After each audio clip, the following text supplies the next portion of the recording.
नमस्कार दर्शक बंधु उत्कल 24 न्यूज को स्वागत करुच्ची मु संदीप्ता महांती। सुभद्रा योजनार सफल रूपायन पाई पंचायत कार्यालय रे आलोचना चक्र अनुष्ठित।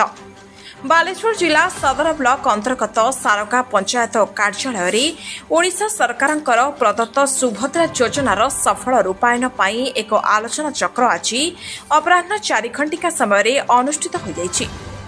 सरपंच श्रीमती सावित्री शतपथी अध्यक्षतार अनुष्ठित कार्यक्रम अतिथि भाव जिला परिषद अध्यक्ष श्रीजुक्त नारायण प्रधान समाजसेवी सुशांत शतपथी जोगदे सुभद्रा योजना आवेदन करिवार नियमावली विषय आलोचना करने सहित पंचायतर कौनसी हिताधिकारी जेपरी वंचित न हेब से विषय उपस्थित महिला मानकु बुझाइथिले। ଆପଣଙ୍କ ମାଧ୍ୟମରେ ଦିଆଯିବ। କିଛି ଲୋକ ଅଛନ୍ତି ମାନେ ଘର ବିକ୍ରି କରୁଛନ୍ତି ଯାତ୍ରା କରନ୍ତି, ତେଣୁ ସେ ଜିନିଷରେ ନାହିଁ ଯାହା ଅଛି ଆପଣମାନେ ଦେବେ ଆଉ ଆପଣ ଇନଫର୍ମେସନ୍ ଦେବେ ଯେ ସେ ତାଙ୍କର କ'ଣ କେମିତି କରିବ। ଗୋଟେ ଆଧାର କାର୍ଡ଼ ଦେବେ, ଆଧାର କାର୍ଡ଼ ସହିତ ବ୍ୟାଙ୍କ ଆକାଉଣ୍ଟ ଆଉ ଆଧାର ଆଉ ମୋବାଇଲ ନମ୍ବର ଯେଉଁଟା ଫିଡ଼ିଂ ଥିବ ଆଧାର ସହିତ ଭୋଟର ଆଇ କାର୍ଡ଼ ସହିତ ବି ଲିଙ୍କେଜ୍ ଥିବ ଏବଂ ମୋବାଇଲ ବି ଲିଙ୍କେଜ୍ ଥିବ ସେଇଟା ରହିଲା। ଆଉ ରେସନ କାର୍ଡ଼ और जहाँ रेशन नहीं तार आपंकर इनकम सर्टिफिकेट आधार यहाँ जन आमर से सब अंगनवाड़ी दीदी करेंगे। अंगनवाड़ी दीदी आशा दी देला खाली से हाउस होल्ड पाखे फंडा पहुँचेगा दरकार।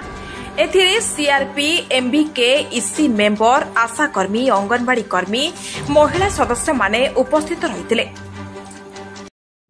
सारगाँ ग्राम पंचायत सरपंच सावित्री शतपथी सर न्यूज रू शुणा पाइली जो सुभद्रा योजना पायापाई सारगाँ पंचायत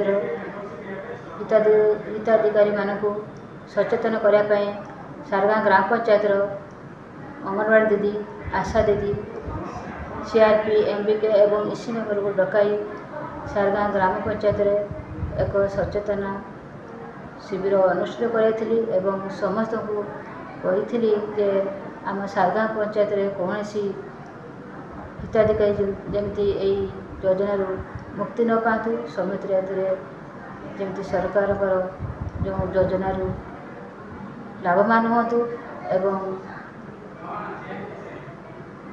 ये आमर लक्ष्य थिला एति कही रोच।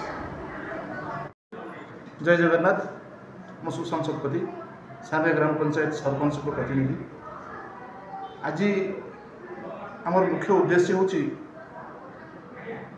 लोक मान सचेतन करवा एवं ये जो सुभद्रा योजना जमी भाव में समस्त योग्य हिताधिकारी ए लाभवान हो पारे तार सुजोग नहीं पारे से आम समस्त पंचायत आशाकर्मी एवं अंगनवाड़ी दीदी एसएचजी सभ्य मान डाक एक सचेतनता कार्यक्रम कर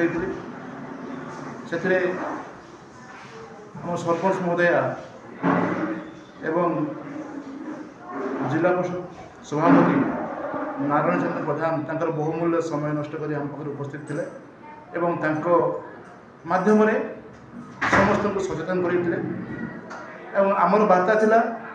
मो सब कही आसे सारगाँ पंचायत हूँ मोर परिवार बोली मो परिवार जेहेतु भावी सारी मो परिवार समस्त योग्य हिताधिकारी जमी भाव में ये बाद न पड़ू सी आम लक्ष्य रही